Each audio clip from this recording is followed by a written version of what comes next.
គោរពក៏ដូចជាជំរាបសួរពុកម៉ែបងប្អូនទាំងអស់គ្នាម្ដងទៀតហើយតើបងក្នុងឱកាសចូលឆ្នាំខ្មែរប្រពៃណីជាតិខាងមុខនេះ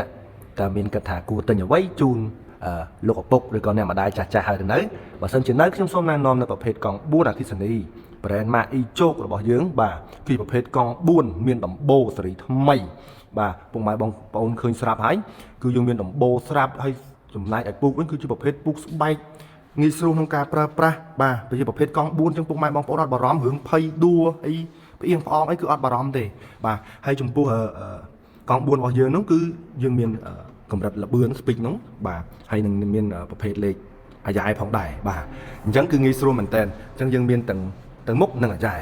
ងាយស្រួលក្នុងការប្រើប្រាស់សម្រាប់ពូមីងចាស់អញ្ចឹងពុកម៉ែបងប្អូនដែលមានចំណាប់អារម្មណ៍តាក់ទងជាមួយនឹងប្រភេទកង់4អគ្គិសនីបាទអាចតាក់ទងមកកាន់ Facebook Page ផ្លូវការរបស់ខាងក្រុមហ៊ុន E-Choke ឬក៏តំណាងចែកចាយរបស់ខាងក្រុមហ៊ុន E-Choke ទាំង25ខែខាង